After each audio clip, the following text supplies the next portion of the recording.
Dish ആയിട്ടാണ് വന്നിട്ടുള്ളത്. Arabic fish majboos ആണ്. അറബികൾക്കും അതുപോലെ നമ്മള് പ്രവാസികൾക്കൊക്കെ വളരെ ഇഷ്ടപ്പെട്ട ഒരു ഫിഷാണ് ഷേരി എന്ന് പറഞ്ഞിട്ടുള്ള ഫിഷ്. ഈ ഷേരി കൊണ്ടാണ് നമ്മൾ ഇന്ന് മജ്ബൂസ് പ്രിപ്പയർ ചെയ്യുന്നത്. നാട്ടിൽ ഈ ഫിഷ് അത്ര അവൈലബിൾ അല്ല, പക്ഷെ കുഴപ്പമില്ല. നമ്മുടെ സ്വന്തം കിങ് ഫിഷ് അഥവാ അയക്കോറയിൽ ചെയ്താലും വളരെയധികം ടേസ്റ്റുള്ള ഡിഷാണ്. എല്ലാവരും തീർച്ചയായിട്ടും ഒന്ന് ട്രൈ ചെയ്ത് നോക്കുക. അതുപോലെ തന്നെ നമ്മൾ ഇഫ്താറിന് വേണ്ടി പ്രിപ്പയർ ചെയ്യുകയാണെങ്കിലും വളരെ നല്ലൊരു ഓപ്ഷനാണ്. കാരണം അതിലധികം നെയ്യൊന്നും യൂസ് ചെയ്യുന്നില്ല. അതുകൊണ്ട് തന്നെ നമ്മൾ ബിരിയാണി കഴിക്കുമ്പോൾ ആ ഒരു പ്രശ്നങ്ങളൊന്നും ഇത് കഴിച്ചാൽ ഉണ്ടാവില്ല. ഇതെങ്ങനെയാണ് പ്രിപ്പയർ ചെയ്യുന്നത് നോക്കാം. 1 കിലോ ശേരിയാണ് നമ്മൾ എടുത്തിട്ടുള്ളത്. ഇതൊന്ന് ഏകദേശം ഒരു 500 ഗ്രാമോളം വരും. നല്ല ഫ്രഷ് ആയിട്ടുള്ള ശേരിയാണ്. ഇനി അഥവാ നിങ്ങൾ അയക്കോറിലാണ് ചെയ്യുന്നതെങ്കിലും ഫിഷ് നല്ല ഫ്രഷ് ആയിരിക്കണം, എന്നാൽ മാത്രമേ മജ്ബൂസിന് നല്ല ടേസ്റ്റ് ഉണ്ടാവുള്ളൂ. ഈ ഒരു സൈസാണ് നമുക്ക് ആവശ്യം, വളരെ ചെറിയ പീസാക്കരുത്. ഇനി ഇതൊന്ന് മാരിനേറ്റ് ചെയ്തെടുക്കണം. അതിന് വേണ്ടിയിട്ട് ഒരു 2 ടീസ്പൂൺ മുളക് പൊടി, കാശ്മീരി ആണെങ്കിലും കുഴപ്പമില്ല. അതുപോലെ തന്നെ ഒരു 1/4 ടീസ്പൂൺ മഞ്ഞൾപ്പൊടി, അതുപോലെ തന്നെ അല്പം ഉപ്പ്. ഇത് മൂന്നും കൂടി ഇട്ടിട്ട് ഒരു സിമ്പിളായിട്ടൊന്ന് മാരിനേറ്റ് ചെയ്തെടുത്താൽ മതി.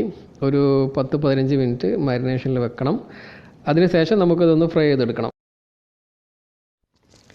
ശരി, ഒന്ന് മാരിനേഷൻ ആവുന്ന സമയം കൊണ്ട് നമുക്ക് കുറച്ച് ഉള്ളി ഒന്ന് ഫ്രൈ ചെയ്തെടുക്കണം. ഇത് നമുക്ക് അവസാനം യൂസ് ചെയ്യാനുള്ളതാണ്. മജ്ബൂസ് എല്ലാം റെഡി ആയതിനു ശേഷം മുകളിൽ ഡെക്കറേഷന് വേണ്ടിയിട്ട് ആഡ് ചെയ്ത് കൊടുക്കാനുള്ളതാണ്. അതിനുവേണ്ടി ഒരു ഫ്രൈ പാൻ എടുത്തിട്ട് കുറച്ച് ഓയിൽ ഒഴിച്ച് കൊടുക്കുക. അതിനുശേഷം ഒരു മീഡിയം സൈസ് വലിയ ഉള്ളി നന്നായിട്ട് സ്ലൈസ് ചെയ്തത് ആഡ് ചെയ്ത് കൊടുക്കാം. എണ്ണയിലേക്ക് ഇടുന്നതിന് മുമ്പായിട്ട് കുറച്ച് ഉപ്പ് ആഡ് ചെയ്ത് കൊടുത്തു കഴിഞ്ഞാൽ നന്നായിട്ട് ക്രിസ്പി ആയിട്ട് കിട്ടും. ഉള്ളി ഇതുപോലെ നല്ല ഗോൾഡൻ കളറായിട്ട് വരണം, നല്ല ക്രിസ്പി ആയിട്ടുണ്ടാവും. ഈ സമയം ഇത് നമുക്ക് ഇനി എടുത്ത് മാറ്റി വെക്കാം. 1 കിലോ ബസ്മതി റൈസാണ് നമ്മൾ എടുത്തിട്ടുള്ളത്. ബസ്മതി റൈസാണ് മജ്ബൂസിന് ഏറ്റവും ബെസ്റ്റ്. അതുപോലെ തന്നെ നല്ല ക്വാളിറ്റിയുള്ള ബസ്മതി റൈസ് ആണെങ്കിൽ അടിപൊളിയായിരിക്കും. നമ്മളിവിടെ മിഡിൽ ഈസ്റ്റൊക്കെ കിട്ടുന്ന സിനാർ എന്ന് പറഞ്ഞിട്ടൊരു ബ്രാൻഡാണ് ഞാൻ യൂസ് ചെയ്യുന്നത്. ബ്രാൻഡ് ഏതായാലും കുഴപ്പമൊന്നുമില്ല, നല്ല ക്വാളിറ്റിയുള്ള റൈസ് ആയാൽ മതി. അതുപോലെ തന്നെ നമ്മൾ ഏത് അളവിലാണോ അരി എടുക്കുന്നത് അതിൻ്റെ ഇരട്ടി വെള്ളം നന്നായിട്ട് തിളപ്പിച്ചിട്ട് മാറ്റി വെക്കുക. 1 കിലോ റൈസ് എന്ന് പറയുമ്പം ഏകദേശം ഒരു 5 കപ്പോളം വരും. മജ്ബൂസിലേക്ക് ആവശ്യമായിട്ടുള്ള മസാലകൾ അതുപോലെ തന്നെ മറ്റുള്ള സ്പൈസസ് എന്തൊക്കെയാണെന്ന് നോക്കാം. പ്രധാനമായിട്ടും 5 ടീസ്പൂൺ അറബിക് മസാല വേണം. ഇനി അഥവാ അറബിക് മസാല ഇല്ലെങ്കിൽ ഗരം മസാല എടുത്താലും മതി. രണ്ടിലും ടെസ്റ്റ് ചെയ്തതാണ്, രണ്ടിലും അടിപൊളിയാണ്. അതുപോലെ തന്നെ 2 ടീസ്പൂൺ മല്ലിപ്പൊടി, 2 ഉണക്കനാരങ്ങ, 2-3 എടുക്കാം, കുഴപ്പമില്ല. 1-2 പീസാക്കിയത്. അതുപോലെ തന്നെ ഗ്രാമ്പൂ ഇല, 2 ചെറിയ ഗ്രാമ്പൂ ഇല. അതുപോലെ 2 മീഡിയം സൈസ് കറാമ്പട്ട, 4 കറാമ്പൂ, അതുപോലെ തന്നെ 10 കുരുമുളക്. അറബിക് മസാലയ്ക്ക് പകരം ഗരം മസാല എടുക്കുന്നെങ്കിൽ ഒരു 1/4 ടീസ്പൂൺ മഞ്ഞൾപ്പൊടി കൂടി ആഡ് ചെയ്യണം. ഫിഷൊക്കെ നന്നായിട്ട് മാരിനേറ്റ് ആയിട്ടുണ്ട്. ഇനി ഇതൊന്ന് ഫ്രൈ ചെയ്തെടുക്കണം. ഫ്രൈ പാൻ ഒന്ന് ചൂടായതിന് ശേഷം കുറച്ച് ഓയിൽ ഒഴിച്ച് കൊടുക്കുക. കുറച്ച് കൂടുതൽ ഒഴിച്ച് കൊടുക്കണം, കാരണം നമുക്ക് ഇത് ഫിഷ് ഫ്രൈ ചെയ്യാനുള്ളതാണ്. അതുപോലെ തന്നെ മജ്ബൂസിലേക്കും ഇത് ഓയിൽ തന്നെയാണ് യൂസ് ചെയ്യുന്നത്. ഓയിൽ നന്നായിട്ട് ചൂടായതിന് ശേഷം നമുക്ക് ശരി ആഡ് ചെയ്ത് കൊടുക്കാം. ചൂടാവുന്നതിന് മുമ്പ് ആഡ് ചെയ്ത് കൊടുത്താൽ സ്കിന്നൊക്കെ അതിൽ പറ്റി പിടിക്കും. അതുപോലെ തന്നെ ഇത് ലോ ഫ്ലെയിമിലിട്ടിട്ട് ഒന്ന് ജസ്റ്റ് ഒന്ന് ഫ്രൈ ചെയ്തെടുത്താൽ മതി, ഒരു ഹാഫ് ഫ്രൈ ചെയ്തെടുത്താൽ മതി, ഓവറായിട്ട് ഫ്രൈ ചെയ്യരുത്. ഫിഷ് ഒന്ന് മറിച്ചിട്ടതിന് ശേഷം ഒരു 5 മിനിറ്റ് ഒന്ന് അടച്ചു വെച്ചിട്ട് വേവിച്ചെടുക്കാം. ഒരു ഹാഫ് ഫ്രൈ ആയിട്ടുണ്ട്. ഇനി നമുക്ക് ഫിഷ് എടുത്ത് മാറ്റി വെക്കാം.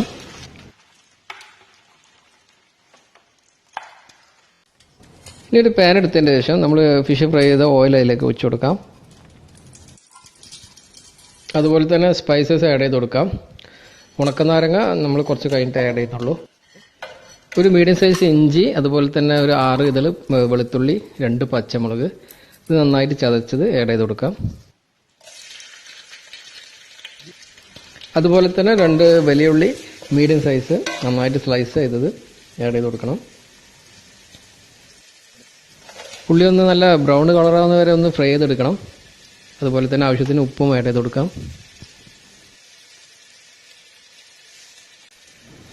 അത്യാവശ്യം നല്ല ബ്രൗൺ കളറായി വന്നിട്ടുണ്ട്. ഇനി 2 തക്കാളി മീഡിയം സൈസ് ചെറിയ പീസുകളാക്കിയത് ആഡ് ചെയ്ത് കൊടുക്കുക. അതിൻ്റെ കൂടെ തന്നെ ഒരു ടേബിൾ സ്പൂണ് ടൊമാറ്റോ പേസ്റ്റും ആഡ് ചെയ്യണം. ഇനി അഥവാ ടൊമാറ്റോ പേസ്റ്റ് ഇല്ലെങ്കിൽ ഒരു ചെറിയ തക്കാളി എടുത്തിട്ട് ഇതുപോലെ ചെറിയ പീസുകളായിട്ട് ആഡ് ചെയ്ത് കൊടുത്താൽ മതി. ഉണക്കനാരങ്ങ ഇടാനുള്ള സമയമായിട്ടുണ്ട്.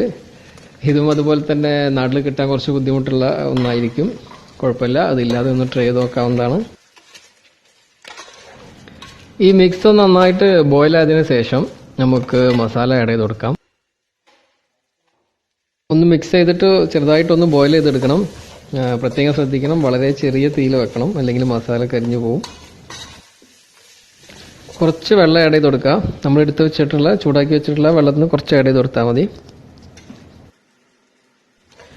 ഒരു മിനിറ്റും കൂടി ഇതേപോലെ തന്നെ ചെറിയ തീയിൽ ഒന്ന് ബോയിൽ ചെയ്തെടുക്കണം. മസാലൻ്റെ പച്ചമണക്കം ഒന്ന് മാറാൻ വേണ്ടിയിട്ടാണ്. ഇനി നമ്മൾ ചൂടാക്കി മാറ്റി വെച്ചിട്ടുള്ള വെള്ളം ആഡ് ചെയ്ത് കൊടുക്കാം.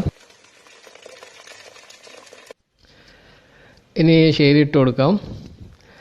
നിങ്ങൾ ശേരിയാണ് എടുക്കുന്നതെങ്കിൽ പ്രത്യേകിച്ചും ഇതിൻ്റെ തല ഇതിൽ ഇടരുത്, കാരണം മുള്ളു മൊത്തത്തിൽ ഇതിൽ മിക്സായി പോകും. ഇതൊന്ന് തിളയ്ക്കുന്ന വരെ ഒന്ന് മൂടി വെച്ച് വേവിക്കാം. അത്യാവശ്യം തിളച്ചിട്ടുണ്ട്. ജസ്റ്റ് ഒന്ന് തിളച്ചാൽ മതി. എന്നിട്ട് നമുക്ക് ആ മീനൊന്ന് എടുത്തിട്ട് മാറ്റി വെക്കണം. സാധാരണ ഇങ്ങനെ ചെയ്യാറില്ല. അരി ഇട്ടതിന് ശേഷം അതിൻ്റെ മുകളിൽ മീനിടാണ് ചെയ്യുക. പക്ഷേ ഇങ്ങനെ ഇടുമ്പോൾ മാത്രമാണ് മജ്ബൂസിൽ ശരിക്കുള്ള മീനിൻ്റെ ടേസ്റ്റ് വരുന്നുള്ളൂ.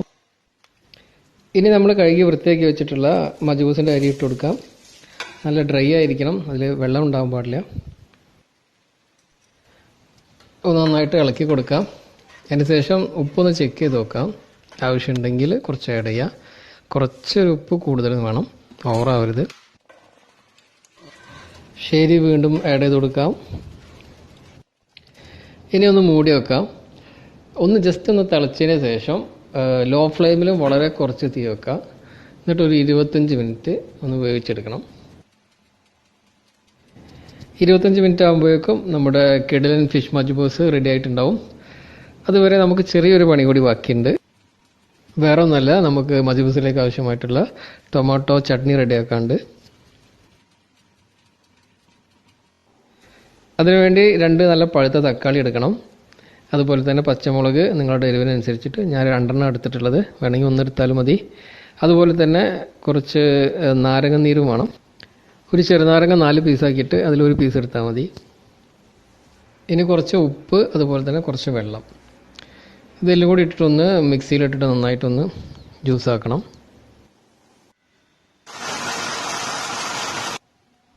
നമ്മുടെ ടൊമാറ്റോ ചട്നി റെഡി ആയിട്ടുണ്ട്. 25 മിനിറ്റ് ചെറിയ തീയിൽ നന്നായിട്ട് വേവിച്ചിട്ടുണ്ട്. ഇനി ഇതെടുത്ത് മാറ്റി വെക്കാം. ഇനി ശേരി എടുത്തിട്ട് നമുക്ക് വേറൊരു പാത്രത്തിലേക്ക് മാറ്റി വെക്കാം. അതിനുശേഷം മുകളിലുള്ള മസാല ആ റൈസിൽ നന്നായിട്ടൊന്ന് മിക്സ് ചെയ്തെടുക്കണം. ഒരു കാര്യം പ്രത്യേകം ശ്രദ്ധിക്കണം, ഈ മസാലൻ്റെ മുകളിൽ ഒരുപാട് മുള്ളുണ്ടാവാൻ സാധ്യതയുണ്ട്. അതൊക്കെ മാറ്റിയിട്ട് വേണം റൈസായിട്ട് മിക്സ് ചെയ്യാൻ. നന്നായിട്ടൊന്ന് മിക്സ് ചെയ്ത് കൊടുക്കാം. അതിനുശേഷം കുറച്ച് മല്ലിയില ആഡ് ചെയ്ത് കൊടുക്കാം. അതുപോലെ തന്നെ നമ്മൾ ഫസ്റ്റ് ഫ്രൈ ചെയ്ത് വെച്ചിട്ടുള്ള വലിയ ഉള്ളി അതും ആഡ് ചെയ്ത് കൊടുക്കാം. നിങ്ങൾ ഉണ്ടാക്കി നോക്കിയിട്ട് എങ്ങനെയാണ് ഇതിൻ്റെ ഫീഡ്ബാക്ക് എന്നുള്ളത് തീർച്ചയായിട്ടും കമൻറ്റിൽ ടൈപ്പ് ചെയ്യണം. അതുപോലെ തന്നെ നിങ്ങൾക്ക് ഇഷ്ടമായി കഴിഞ്ഞാൽ നിങ്ങൾക്ക് ഇഷ്ടമുള്ള ആളുകളിലേക്ക് ഇത് ഷെയർ ചെയ്യുകയും ചെയ്യാം. ഇതുപോലുള്ള നല്ല വെറൈറ്റി റെസിപ്പീസ് ലഭിക്കാൻ വേണ്ടിയിട്ട് ഈ ചാനലൊന്ന് സബ്സ്ക്രൈബ് ചെയ്യാം പ്ലീസ്. അതുപോലെ തന്നെ നിങ്ങൾക്ക് നോട്ടിഫിക്കേഷൻ ലഭിക്കാൻ വേണ്ടിയിട്ട് ആ ബെല്ലൈക്കണൊന്ന് എനേബിൾ ചെയ്തിടാം. നമ്മുടെ ഫിഷ് മജ്ബൂസ് ഇവിടെ റെഡി ആയിട്ടുണ്ട്. ഇനി സെർവിങ് പ്ലേറ്റിലേക്ക് മാറ്റാം.